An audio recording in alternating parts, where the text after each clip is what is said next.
Hi, everybody. I'm Kevin Ressler. I'm the president and CEO of United Way of Lancaster County. I'm grateful to be here with you today and to host everyone throughout this day. We're going to welcome you here in a minute, but I want to introduce the two other faces you see on the screen are Patricia Espinosa Vargas. She is with 211 East, which is here housed in United Way of Lancaster and covers 7 counties, as well as Kristen Roth, who is a colleague of mine from the CEO of United Way of Pennsylvania and co-host of today's event. So just first of all, thank you. A sincere thank you for your attention to this day and these issues that you'll hear throughout the day. The innovations that we're working on transforming the way in which social service referral happens and can prioritize individuals who are in a moment of need.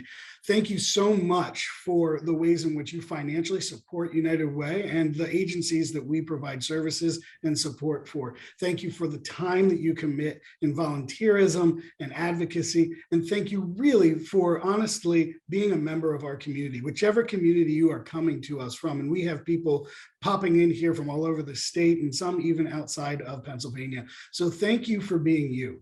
Without you, your community would be different and we believe would not be as good. So without further ado, I'm going to take a moment here to allow Kristen Roth to say a few words, introduce herself, and then I'll chat with Patricia. All right. Good morning, everyone. Happy 211 Day, and we're excited to be here partnering with United Way of Lancaster County today. First and foremost, I want to stop and acknowledge the 211 team across the state who makes this work happen every single day. We've got a team of people positioned around the Commonwealth. They're answering the phones. They're updating our community resource data. I want to acknowledge all of the many partners in the nonprofit sector who help us update that information in our community resource database as well and help to make us the best that we can be. So as Kevin mentioned, we are constantly evolving and strengthening the 211 service across Pennsylvania. There are a lot of really exciting things happening right now, but at its core, we're really committed to what we know is unique and what we do best as a 211 service. And number one, that is making sure that statewide 24 hours a day, 7 days a week, 365 days a year, people have a place to turn when they need help. That's our contact centers. That's also our websites.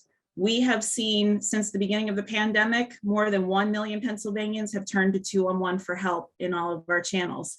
We have seen in each of the last 2 years of the pandemic, we've had 70,000 and 66,000 people respectively reaching out to 211 for the first time. So we know that more people are learning about our service, but we know that we have more newly needy Pennsylvanians who have never had to ask for help before. And it is our privilege and our duty that they are turning to 211 to find that help. So we are committed to continue to provide this service statewide. We are also very committed to maintaining our community resource database. This is a billboard for the rest of the nonprofit sector to help get the word out about the services that they have available. But what's really important about how we do this work is that we have deep, authentic local connections in communities. We do not scrape information from other people's websites. We have individuals who go to community collaborative tables and learn about what's happening at the local level. We have United Way partners who help to do that work and extend our reach as well. So we are really committed to those two aspects of our work. And then the third piece that allows us to do, which is also unique, is that we can give you the only real-time barometer of needs in this state based on the fact that people are contacting us on a daily basis. And we are putting out some data on what those needs and contacts look like through a new statewide dashboard called 211 Counts. So we're, again, just really happy to have the privilege today to look more towards the future. For those of you who haven't connected with 211 for a while, it looks different than it did. And today is our opportunity to show you what's evolving and how that's happening. And we're appreciative of the attention today. So thank you. Hey, Kristen, real quick, one question for you. Maybe two, but one question I would have is, so if people are here today, they're learning maybe for the first time, or maybe it's different than the last time they checked in with us. How can they follow and continue to be informed? What are some of the social channels that United Way Pennsylvania would be putting forth? And I know you have a new newsletter that you're working on. Yes, we do. We have a couple channels. So we do have social media accounts for PA211 on Facebook, on LinkedIn, and on Twitter. We do post updates there on the regular. We also have a new partner newsletter, and I will find the opt-in link and share that with you all so that you can sign up to receive that.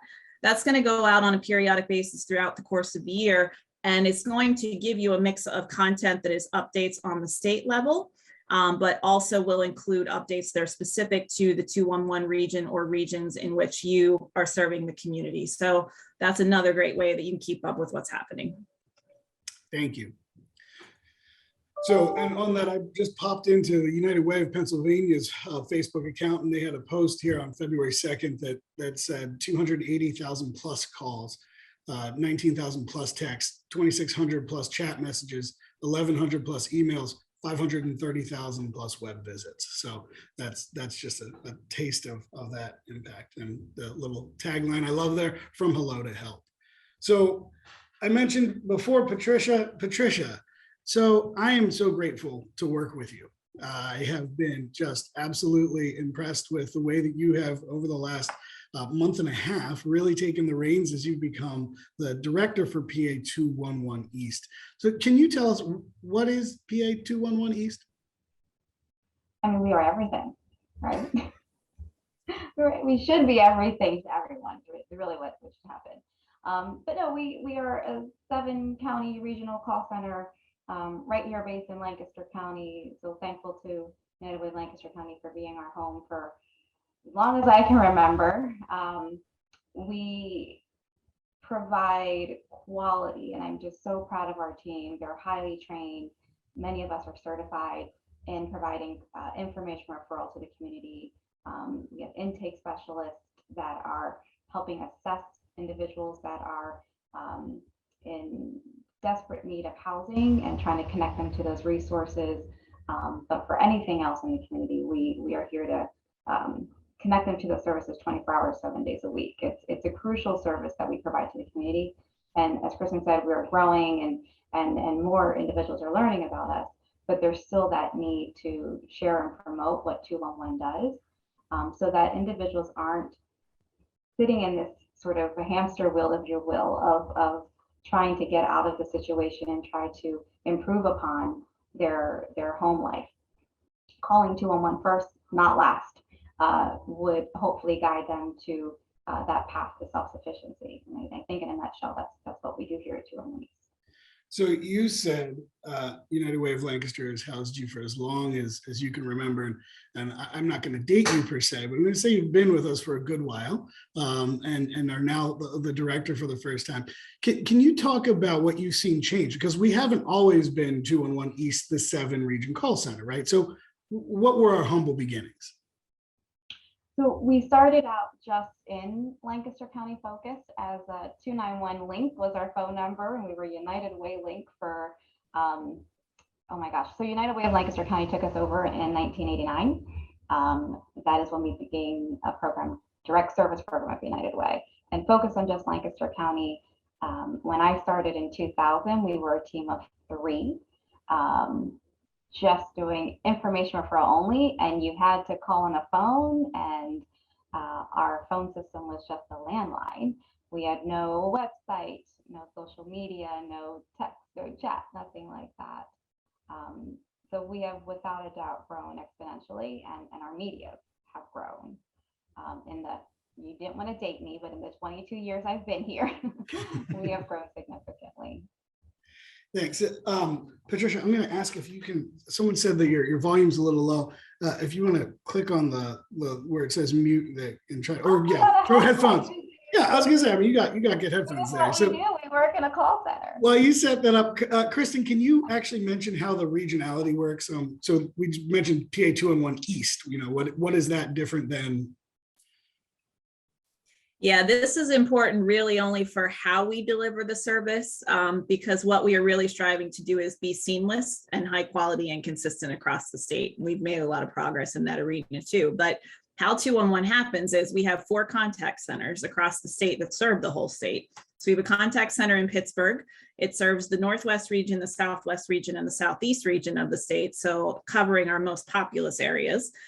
We have our contact center in Lancaster, who you just heard the 7 counties that they serve. We also have a contact center in Harrisburg. It is operated by a local information and referral nonprofit that's been in existence in the community for decades. And then we also have a contact center in Wilkes-Barre.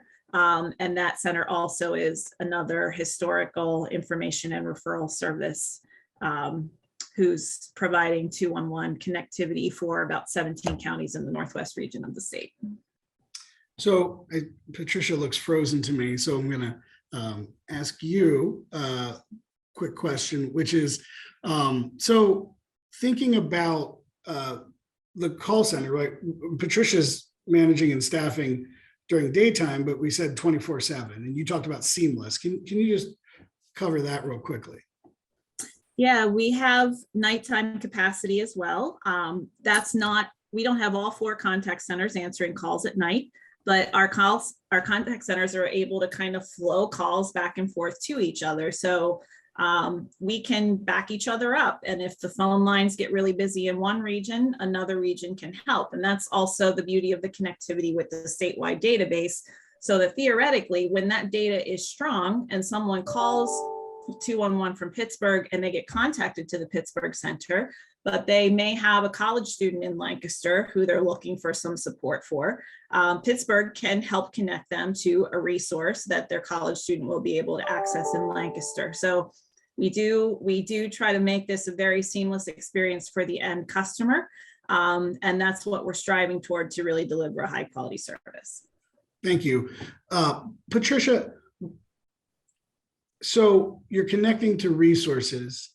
How many resources are you connecting to? I mean, in our region alone, it's thousands upon thousands upon thousands. I mean, our database team works feverishly to not just update what's in there, but to learn what's new. And we can't do that without the partners that we have in the community, that the communities all across the state that we serve. It's as soon as we find out, I mean, I can't tell you the number of times I personally have had even a consumer call in and say, hey, I need the phone number for XYZ. Oh, we've never heard about it. And so right away, it's pointing that to our database team, research this. This is something that's out there. We want to know about it.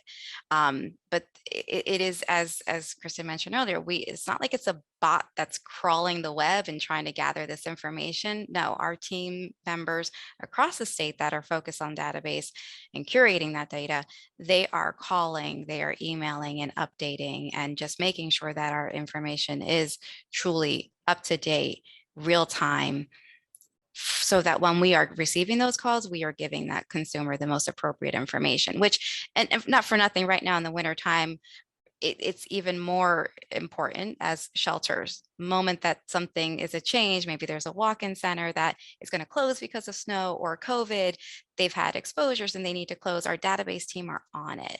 And so this is a tireless job, but very much necessary to really focus and update those thousands of resources in our data. So Senator Casey is going to be joining us in a minute here, talking about how we think about this from a federal level and the support that he's been working towards. And while we have him getting on here, I did want to ask you, Patricia, we've talked a lot about the resources and the connectivity and how all of that mechanical stuff works, but none of that matters if we're not actually helping people, right? So, we've got data. We'll show you the data.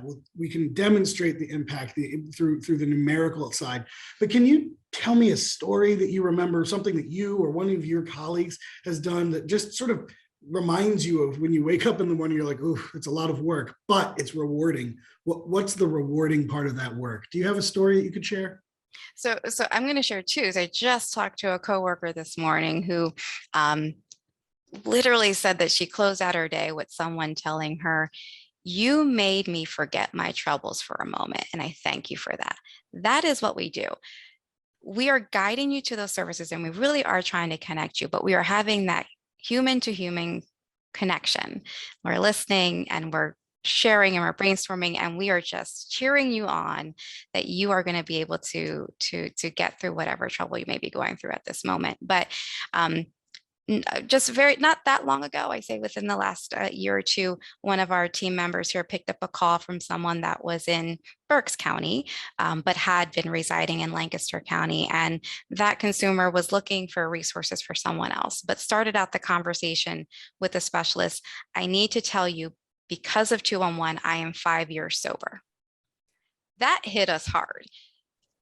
It's really not because of us, right? Because of that person did all the work, but because they, as they explained, we got them connected to a shelter that then got them on that path to programming and through other referrals that 211 provided, they started that journey to sobriety. But the fact that they attributed that to 211, I will never forget that. That is the power, absolute power of what 211 can do for someone.